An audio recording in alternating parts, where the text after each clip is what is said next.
একটি বিষয়ের আলোচনা নিয়ে আপনাদের সামনে হাজির হয়েছি।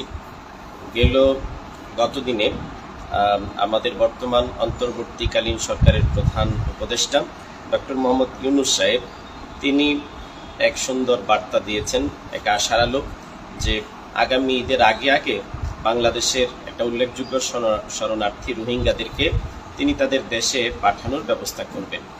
এই বিষয়ে বর্তমান প্রেক্ষাপট, প্রয়োজনীয়তা, তরতিব এবং প্রত্যাশা এই শীর্ষক কিছু কথা আপনার সম্মুখে পেশ করার জন্য আমি যুক্ত হয়েছি।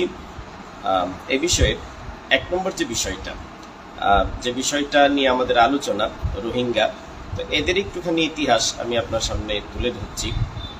আমাদের পার্শ্ববর্তী রাষ্ট্র, যাকে মায়ানমার বলা হয়, বঙ্গোপসাগরের পশ্চিম পাশের উপকূলে অবস্থিত এই রাষ্ট্রটি। এরই একটি রাজ্যের নাম হলো রাখাইন রাজ্য। প্রাকৃতিকভাবে যদিও এটি সমৃদ্ধ, এখানে প্রাকৃতিক নৈসর্গ অনেক, তো প্রাকৃতিকভাবে সমৃদ্ধ এবং প্রাকৃতিক নৈসর্গময় একটি রাজ্য হচ্ছে রাখাইন রাজ্য। রাখাইন প্রণালীর কারণে এই রাজ্যটি অন্যান্য রাজ্য থেকে একটুখানি বিচ্ছিন্ন। তো এই রাজ্যের বেশিরভাগ জনগোষ্ঠী ধর্মীয়ভাবে মুসলমান। তো এখানে হিসেব করলে প্রায় 2/3 বা এর চেয়ে বেশি হবে, 2/3 কিংবা আপনি 4 ভাগের 3 ভাগ মুসলমান বলা যায়, আর বাকি 1 ভাগ হিন্দু, বুদ্ধ, খ্রিস্টান, চাকমা এবং অন্যান্য জাতি ইত্যাদি মিলে। এ হচ্ছে রাখাইন রাজ্যের জনগোষ্ঠীর পরিচয়। আমি আপনাকে বললাম, মানে 4 ভাগের 3 ভাগ হচ্ছে মুসলমান আর 1 ভাগ হচ্ছে অন্যান্য সকল জাতি, ধর্ম ইত্যাদি সব মিলিয়ে। এ হচ্ছে রাখাইন রাজ্যের জনগোষ্ঠীর একটা অবস্থান আমি আপনাকে বললাম। তো রাখাইন রাজ্যের ইতিহাসটা হচ্ছে এরকম যে এখানে ঐতিহাসিকভাবে অনেক মতামত রয়েছে, অনেক মত পার্থক্য রয়েছে। অন্যতম একটি ঐতিহাসিক সূত্র হচ্ছে হযরত ওমর ইবনুল খাত্তাব রাদিয়াল্লাহু তাআলা আনহু, ইসলামের সেকেন্ড খলিফা। তার সময়ে তিনি পৃথিবীর দিক দিগন্তে অনেক মুসলমানদেরকে পাঠাতেন, সাহাবায়ে কেরামকে দ্বীনের দাওয়াত নিয়ে, ইসলামের দাওয়াত দিয়ে ইসলামের শান্তির বার্তাকে, শান্তির বাণীকে বিশ্বময় ছড়িয়ে দেওয়ার জন্য। এরই ধারাবাহিকতায় একটা কাফেলা এসেছিল চট্টগ্রাম বন্দর হয়ে, বঙ্গোপসাগর হয়ে মিয়ানমারের উদ্দেশ্যে, এবং এটিকে অনেকে বলেছেন ব্যবসায়ী সফর বলেছেন, বিজনেস কাফেলা বলেছেন। তবে ঐতিহাসিকভাবে এটা প্রমাণিত যে হযরত ওমর ইবনুল খাত্তাবের যুগে একটি কাফেলা এসেছিল, যাদের যাত্রা হচ্ছে মিয়ানমার, এবং তবে ভায়া হচ্ছে চট্টগ্রাম বন্দর। যাত্রাপথে মিয়ানমার উপকূলে ওঠার পূর্ব মুহূর্তে হঠাৎ করে জলোচ্ছ্বাস হয়েছে এবং এতে করে ওই লঞ্চ ডুবে অনেকেই শাহাদত বরণ করেছেন। আবার এর মধ্যে কিছু সংখ্যক লোক আল্লাহ তাআলার মেহেরবানিতে তারা এর থেকে মুক্তি পেয়ে তারা সেখানে তীরে উঠেছেন, মানে রাখাইন যে রাজ্যটা, ওই রাজ্যে তারা উঠেছেন। তো তাদের আঞ্চলিক ভাষায় আল্লাহর রহমতকে বলা হতো রুহিং, মানে আল্লাহর রহমত।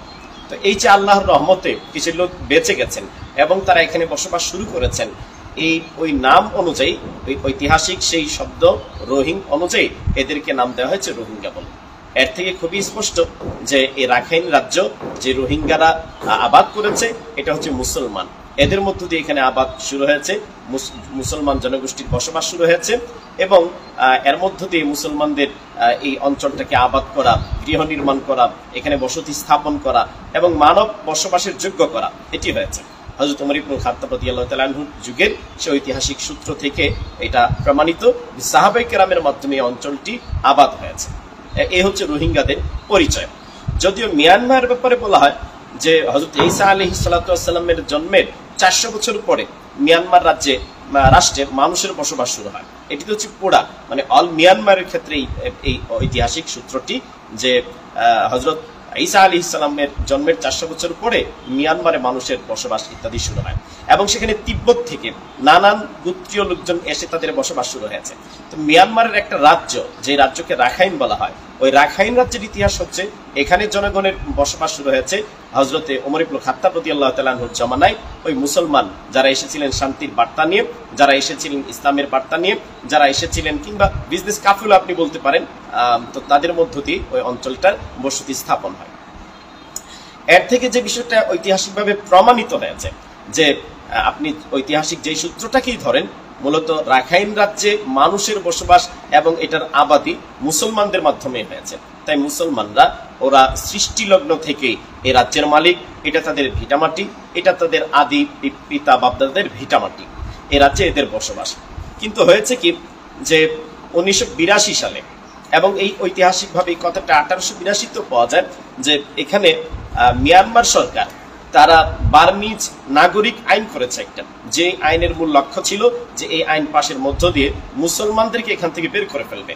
বার্মিজ নাগরিক আইন তারা পাশ করে মুসলমান যারা রাখাইনে আছেন এদেরকে নানানভাবে থ্রেট দেওয়া হচ্ছে, আলটিমেটাম দেওয়া হচ্ছে, এবং তাদেরকে দফায় দফায় সময় বেঁধে দেওয়া হচ্ছে তারা যেন এই অঞ্চলটা ছেড়ে অন্য কোথাও চলে যায়। তাদের বাপদাদার ভিটামাটি থেকে, তাদের নিজেদের আবাদ করা ভিটামাটি থেকে, তাদের মালিকানা ভিটামাটি থেকে এদেরকে উৎখাত করে দেওয়ার জন্য বার্মিজ আইন 82 সালের এর মধ্য দিয়ে ষড়যন্ত্রে মূলত দানা বাঁধা হয়েছে। এবং আপনারা দেখেছেন, পুরা পৃথিবী দেখেছেন 2013 সালে জাতিসংঘ থেকে ওই রাখাইনের মুসলমানদেরকে আন্তর্জাতিকভাবে পৃথিবীর সবচেয়ে বেশি নিগৃহীত, নিষ্পেষিত, নির্যাতিত, জুলুমের শিকার একটি জনগোষ্ঠী আখ্যায়িত করা হয়েছে। এবং 2016 সালের দিকে এদের উপর জাতিগত যে নিধন, জাতিগত যে আক্রমণ শুরু হয়েছে, যে দাঙ্গা শুরু হয়েছে, এদেরকে নিগৃহীত করা হয়েছে, ঘর থেকে বের করে দেওয়া হয়েছে, এদেরকে বস্তুহীন করে দেওয়া হয়েছে, এদের মালিকানায় কোনো বস্তু আর রাখা হয়নি, এদেরকে ভিটামাটি ছাড়া হয়েছে, এদেরকে আর ভিটামাটির অধিকার দেওয়া হয়নি, এদেরকে পোড়ানো হয়েছে, এদের ঘর বাড়িতে আগুন দেওয়া হয়েছে, বসবাসকে বিরাম করে দেওয়া হয়েছে, ফসলগুলোকে জ্বালিয়ে দেওয়া হয়েছে, গবাদি পশুগুলোকে জবাই করে দেওয়া হয়েছে, নারীদেরকে গণধর্ষণ করা হয়েছে, বাচ্চাদেরকে জবাই করা হয়েছে, এবং বাচ্চাদেরকে টকবগে তেলে ফেলে এদেরকে ফ্রাই করে ফেলা হয়েছে, এবং এদের জোয়ানদেরকে জবাই করে নাফ নদীতে ভাসিয়ে দেওয়া হয়েছে। রক্তে লাল হয়ে গেছে নাফ নদীর ওই পানিগুলো। এবং এর মধ্য থেকে উল্লেখযোগ্য একটা পরিমাণ আত্মরক্ষার জন্য, প্রাণে বাঁচার জন্য কোন রকম বঙ্গোপসাগর পার হয়ে বাংলাদেশে এসে তারা আশ্রয় গ্রহণ করেছেন, এবং এখানে শরণার্থী হয়ে তারা আজ অবধি আছেন।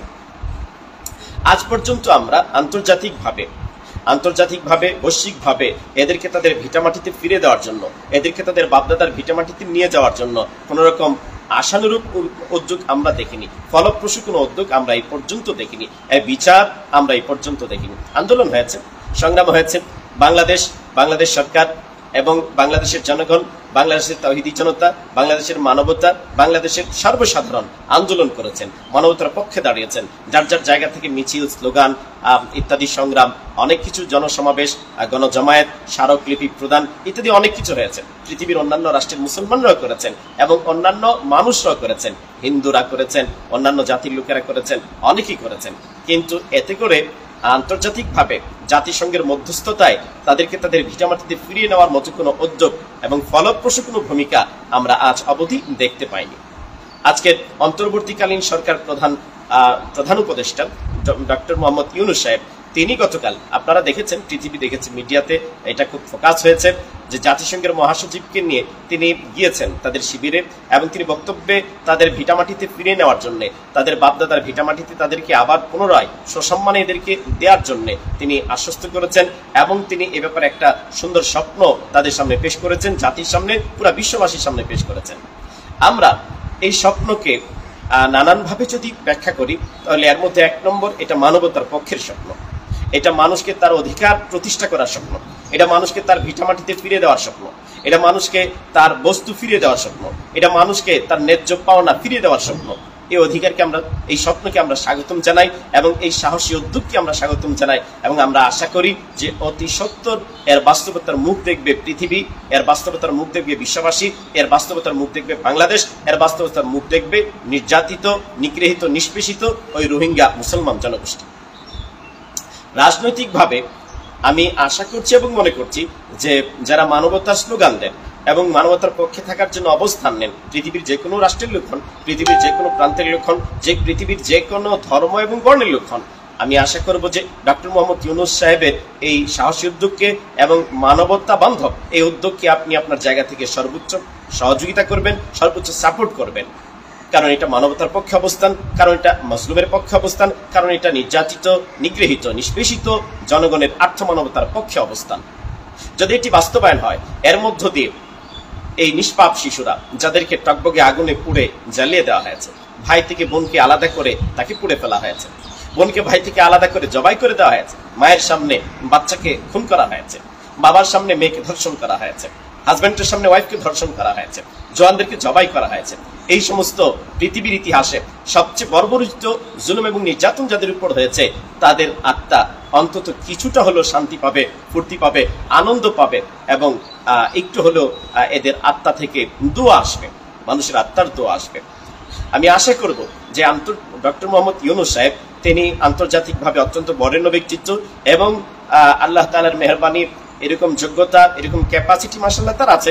তিনি আন্তর্জাতিক মহলে এই ব্যাপারে একটি জনমত গঠন করে, এ ব্যাপারে সচেতন করে, সোচ্চার করে বিষয়টি আন্তর্জাতিক কর্তা ব্যক্তিদের কানে স্পষ্টভাবে দিয়ে এদের চোখের সামনে এর আদ্যপান্তু একেবারে এ টু জেড পুরো ইতিহাসটা এদের চোখের সামনে দিয়ে, প্রয়োজনে এর যদি প্রামাণ্য চিত্র ধারণ করে, আমি আশা করব যে প্রামাণ্য চিত্র ধারণ করে পুরো আন্তর্জাতিক মহলকে সজাগ করতে হয়, পুরা বিশ্ববাসীকে সজাগ করতে হয়, সচেতন করতে হয়। সচেতন করে এই ভূমিকাটা আপনি রাখুন।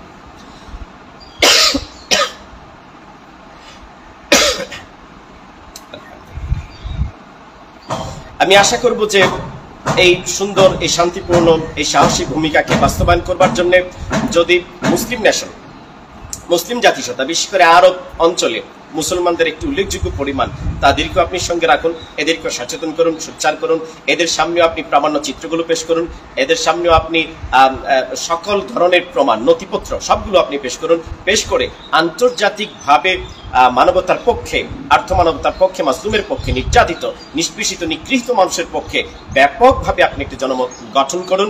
আমার বিশ্বাস তারা এদের অধিকার পাবে। শুধুমাত্র অধিকার পাওয়া, এর মধ্যে সবচেয়ে বড় অধিকার তো হচ্ছে এদের উপর যে জুলুম করা হয়েছে, অত্যাচার করা হয়েছে, এদের উপর ইতিহাসে সবচেয়ে বড় বর্বর আক্রমণ চালানো হয়েছে, এর বিচার পর্যন্ত করতে হবে। এবং আমি আশা করব যে এই যে একটা ভূমিকা শুরু হয়েছে, এর মধ্য দিয়ে এটি যদি সামনের দিকে অগ্রসর হয়, তাহলে ইনশাল্লাহ এই জুলুমের বিচারের দিকটাও ইনশাল্লাহ সামনের দিকে অগ্রসর হবে। মাশাআল্লাহ, সর্বোপরি আমরা তাকে, আমাদের প্রধান উপদেষ্টাকে স্বাগতম জানিয়ে, ধন্যবাদ জানিয়ে আমরা আমাদের এই আলোচনাটুকুকে এই পর্যন্ত রাখতে চাই। এবং বিগত দিনে যখন যারা যেভাবে, যে মহল, যে শক্তি, যে পর্যায় থেকে তাদেরকে আশ্রয় দিয়েছেন এবং তাদের পাশে দাঁড়িয়েছেন এবং তাদের জন্য শ্রম দিয়েছেন, ঘাম দিয়েছেন এবং ভূমিকা রেখেছেন, সকলকে আন্তরিকভাবে অভিনন্দন এবং স্বাগতম জানিয়ে শেষ করছি। আসসালামু আলাইকুম ওয়া রাহমাতুল্লাহ।